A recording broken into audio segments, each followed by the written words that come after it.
बच्चों नमस्कार। Expand knowledge academy में आप सभी का स्वागत है। आज की वीडियो में हम पढ़ेंगे सुरभि कक्षा 8 में स्वामी विवेकानंद षष्ठा पाठ का क्वेश्चन आंसर। सबसे पहले स्टार्ट करते हैं हम एक पदेन।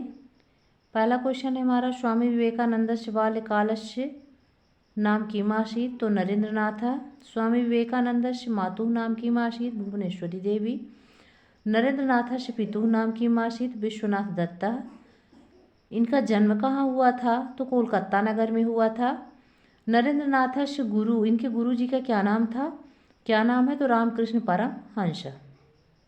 ये हो गया बच्चों हमारा एक पदेन, अर्थात एक शब्द में आपको आंसर देना था।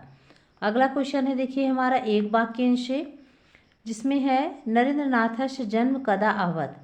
नरेंद्रनाथ का जन्म जो है तो कब हुआ था? तो नरेंद्रनाथस्य जन्म जनवरी मासस्य द्वादश दिनांके 1863 ख्रीष्टाब्दे अभवत्। इनका जन्म जो है जनवरी महीने की 12 तारीख, जिसको हम लोग युवा दिवस के रूप में मनाते हैं, है ना। 12 जनवरी को हम किसके रूप में मनाते हैं? युवा दिवस के रूप में मनाते हैं। तो इसी दिन इनका जन्म हुआ था। कब हुआ था? 1863 ईस्वी में। शिकागो नगर विश्व धर्म सम्मेलन में भारत के प्रतिनिधि कौन हुए? तो शिकागो नगर के विश्व धर्म सम्मेलन में भारत के प्रतिनिधि स्वामी विवेकानंद हुए। ठीक है। इनकी मृत्यु कब हुई थी? ये ब्रह्मलीन कब हो गए थे?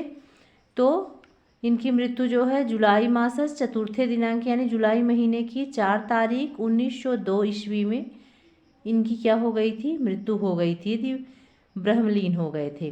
फिर अगला क्वेश्चन है बच्चों हमारा, रविंद्रनाथ टैगोरश किम कथनमासीत्? उनका कथन क्या था? जो रविंद्रनाथ टैगोर जी थे तो उनका कथन क्या है इनके बारे में, स्वामी विवेकानंद के बारे में?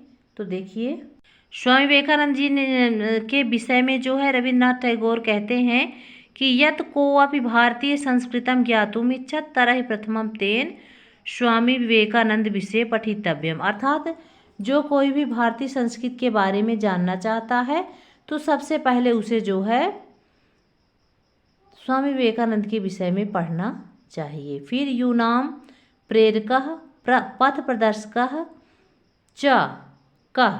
अर्थात युवाओं के प्रेरक और पथ प्रदर्शक कौन है? तो स्वामी विवेकानंद है। अगला क्वेश्चन है बच्चों, उचितम योजयत यानी मैच करना है। देखिए हमने सामने सामने पूरा लिखा हुआ है, किसी भी तरह की आपको कोई परेशानी नहीं है, आप चुपचाप यहाँ अच्छे से देख करके लिख सकते हैं। देखिए क्या लिखा हुआ है, उचितम योजयत नरेंद्रनाथ एव। कौन है नरेंद्रनाथ? तो नरेंद्रनाथ ही स्वामी विवेकानंद हैं। ठीक है। इनकी माता का नाम भुवनेश्वरी देवी, पिता का नाम विश्वनाथ दत्त है। नरेंद्रनाथ के गुरु का नाम रामकृष्ण परमहंस है और इनकी जो प्रिय शिष्य भगिनी निवेदिता है। ठीक है। फिर शुद्ध वाक्य नाम समक्षम आम, अशुद्ध वाक्य नाम समक्षम नाइति लिखत। ये देखिए सारे सेंटेंस के आम ना जो सही और गलत है उसको हमने सामने लिख दिया है। आप ऐसे भी कॉपी में लिख सकते हैं। आप रेड पेन का यूज मत करना, है ना। रेड की जगह आप ब्लैक पेन का यूज कर सकते हैं। ठीक है। पौरुषम कुरु आम, आत्मभावस्य विकासा एव कर्म आम, जीवनस्यार्थ उन्नति नास्ति न, स्वार्थ भाव एव मृत्यु आम, परोपकार पवित्रम कार्यमस्ति न। तो ये सारे जितने सारे आप यहाँ सेंटेंस पढ़ रहे हैं इन सबको हमने जब चैप्टर पढ़ाया था तो इसको हमने डिटेल से बताया था, अर्थ सही समझाया था, है ना। तो ज़्यादा इसमें डिटेल्स जाने की ज़रूरत नहीं है, आप इसे सिर्फ देखें और इन प्रश्नों का उत्तर अच्छे से कॉपी में लिखें। फिर आगे देखिए क्या लिखा हुआ है, उचित पदेन रिक्त स्थानान पूर्यत। अर्थात उचित शब्दों द्वारा आपको क्या करना है? खाली स्थान भरना है। तो पहला सेंटेंस है, प्रतिग्रहण से कामना मा कुरु, चारित्र बलम धारयति। नरेंद्रनाथस्य पिता अभिभाषकाः आसीत् यानी वकील थे। अनात्म भावस्य विकास एवं अकर्म, स्वामी विवेकानंदस्य जन्म कोलकाता नगरे अभवत्। तो ये हो गया हमारा खाली स्थान जो ब्लैक पेन से है, इसको हमने फिल किया हुआ है। बाकी सारी चीज़ें आपकी बुक में लिखी हुई हैं। अगला देखें क्वेश्चन हम, चूँकि चैप्टर का क्वेश्चन आंसर जो होता है ना, एमपी बोर्ड वाली जो किताबें होती हैं इनके क्वेश्चन ढेर सारे होते हैं, है ना। इसीलिए हमने सारे क्वेश्चन को पहले से ही उनका आंसर तैयार कर लिया है ना। देखिए इसमें संधि विच्छेद करना है, तो दीक्षांतरम का क्या होगा, दीक्षा धन अनंतरम, प्रसिद्धो अभवत प्रसिद्धा धन अभवत। इसमें कौन सी संधि है, विसर्ग संधि। एवाकर्म एव धन अकर्म, इसमें कौन सी संधि है, दीर्घ स्वर संधि। तस्य अवधारणा तस्य धन अवधारणा, इसमें भी दीर्घ स्वर संधि है। अनेन में वृद्धि संधि है। अनेन धनेव, कार्यम अस्ति में व्यंजन संधि है, कार्यम धन अस्ति। यदि आप लोग स्वर संधि का जो मैंने वीडियो बनाया उसे आप लोग देखे हैं तो आपसे निश्चित तौर पर व्यंजन संधि को छोड़कर, अब व्यंजन और विसर्ग को छोड़कर बाकी सारी चीज़ें, बाकी सारे शब्द जो हैं इनका आप अच्छे से संधि विच्छेद कर सकते हैं। ठीक है, फिर आगे है समास विग्रह करके समास का नाम लिखना है। तो अभी बच्चों हमने समास का वीडियो बनाया नहीं है, जल्द ही मैं बनाऊंगी, फिलहाल आप इसे अच्छे से देखें। तो इसमें देखिए लोक सेवका, सभी में षष्ठी तत्पुरुष का प्रयोग किया गया है। लोक सेवका का जब हम समास विग्रह करेंगे तो लोकस्य सेवका होगा, इसमें षष्ठी तत्पुरुष है। परोपकारा का परेशान उपकारा, षष्ठी तत्पुरुष।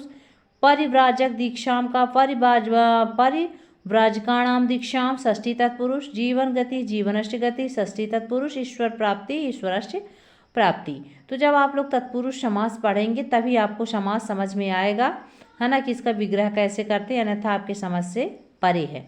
आगे देखिए इसमें मूल शब्द, लिंग, विभक्ति, वचन लिखना है और शब्द भी लिखना है। मूल शब्द क्या होता है, जो मुख्य शब्द होता है और जिससे फिर ये सारे शब्द बनते हैं, है ना। जैसे ज्ञान, ज्ञानम हमारा मूल शब्द है, ज्ञानम से ज्ञानम बना है, कार्यम से कार्यम, ईदम से अनेन बना है और ईश्वर से ईश्वरः बना है। अर्थात यहाँ विभक्तियों का प्रयोग किया गया है और यहाँ ये बताया गया है कि इसमें कौन सी विभक्ति है, कौन सा वचन है और कौन सा लिंग है। ज्ञानम में नपुंसक ज्ञान एक शब्द है ना, इसमें कौन सा लिंग है, नपुंसक लिंग है। कार्य में नपुंसक लिंग है। अनेन में पुल्लिंग है ना, अर्थात इसके द्वारा। ईश्वर में भी पुल्लिंग है, ईश्वर शब्द भी पुल्लिंग है। विभक्ति का प्रयोग कैसे हुआ है, तो इसमें प्रथमा विभक्ति, प्रथमा, फिर तृतीया इसमें हुआ है प्रथमा। एक वचन एक वचन एक वचन, हमने जो है वचन, विभक्ति और पुरुष से संबंधित जो है वीडियो बनाया है बच्चों, आप उसे अच्छे से ध्यान से देख सकते हैं, समझ सकते हैं, सारी चीज़ें आपकी समझ में अच्छे से आ जाएंगी। चलिए आगे देखते हैं, यहाँ से चलिए। फिर अगला है दीन। तो दीना का जो मूल शब्द बनेगा, देखिए ये जो दीन है, क्रीड़ा है, एतद है, तद है, इससे ही ये सारे शब्द बने हैं। अर्थात विभक्तियों से युक्त जो शब्द बने हैं, जैसे दीनः, क्रीडाशु, एते शाम, शाह, तो इससे बने हैं, ये मेन शब्द है। ठीक है ना। तो दीन से दीनः बना है, यानी ये पुल्लिंग शब्द है, प्रथमा विभक्ति एक वचन। क्रीडाशु में सप्तमी विभक्ति का प्रयोग किया गया, बहुवचन है। क्रीड़ा इसका मेन शब्द है ना। इसमें कौन सा लिंग है, स्त्रीलिंगवाची ये शब्द है, ध्यान से देखिए आप इसे। फिर इसके बाद देखिए एते शाम में, तो एते शाम में का जो मूल शब्द है वो एतत है, और इसमें जो शब्द बना हुआ है, सॉरी, जो विभक्ति लिंग है वो पुल्लिंग है, विभक्ति षष्ठी है, वचन बहुवचन है। और शह शब्द जो है तो तत् से बना हुआ है, इसमें जो है पुल्लिंग शब्द है, प्रथमा विभक्ति एक वचन। फिर अव्यय वाक्य प्रयोगम कुरुत, है ना। अव्यय का हमने वीडियो भी बनाया है, आपको बताया भी है ना। अव्यय के द्वारा आपको क्या करना है, ऐसे आपको वाक्य बनाने हैं जिससे ये सारे शब्द आ जाएं। अव्यय शब्द क्या होते हैं आपको पता ही होगा, कि ऐसे शब्द जो किसी लिंग, विभक्ति, वचन, है ना, काल इत्यादि में परिवर्तित नहीं होते हैं, उन्हें हम क्या कहते हैं, अव्यय कहते हैं। ठीक है। तो ये देखिए हमने सेंटेंस बना लिया है। चा का मतलब होता है और, एवं का मतलब होता है ऐसा, माँ का मतलब होता है मत करो, रोकने के लिए, तदा यानी होता है तब, और यदि का अर्थ होता है यदि। तो ये सारे शब्द का हमने देखिए वीडियो बनाया है। ठीक है, वाक्य निर्माण किया है, आप भी इसे कर सकते हैं। फिर इसके बाद देखिए बच्चों यहाँ पे क्या लिखा हुआ है, सारी चीज़ें देखिए आपके चैप्टर से रिलेटेड है, बाहर से हमने कुछ भी नहीं लिया है। और ये जो हमने स्वामी विवेक, आखिरी क्वेश्चन था आपका क्वेश्चन नंबर 10, जिसमें क्या करना था, स्वामी विवेकानंद के विषय में आपको 10 वाक्य लिखने थे, तो हमने लिख दिया है, इसे आप ध्यान से देख सकते हैं। सारी चीज़ें आपके बुक में है। जैसे पहला है स्वामी विवेकानंदस्य बाल्यकालस्य नाम, क्या है, बाल्यकालस्य नाम, यहाँ पे नाम होगा, देखिए यहाँ पे बाल्यकालस्य नाम। ठीक है। नरेंद्रनाथ आसीत्, तस्य पितुः नाम विश्वनाथ दत्तः आसीत्, तस्य मातुः नाम भुवनेश्वरी देवी आसीत्, इनका जन्म कब हुआ था? तो 12 तारीख 1863 को हुआ था। और ये जो है बचपन से ही मेधावी छात्र थे, है ना। इनको ये बचपन से कैसे थे? उत्साही, हास्यप्रिय और दूसरों पर दया करने वाले थे। फिर 7वां नंबर है, ये बचपन में ही कबूतर हो गया, बंदर हो गया, मोर इत्यादि को पालते थे, है ना। अध्यात्म के विषय में भी इनकी अच्छी रुचि थी। 1893 में अमेरिका देश के शिकागो नगर में जो विश्व धर्म सम्मेलन हुआ था, उस सम्मेलन में ये भारत के प्रतिनिधि चुने गए थे और इन्होंने उसका प्रतिनिधित्व भी किया था। ठीक है। फिर अगला और आखिरी सेंटेंस है हमारा, इनकी मृत्यु हुई थी 4 जुलाई 1902 में, है ना। ये ब्रह्मलीन हो गए थे। तो ये था बच्चों हमारा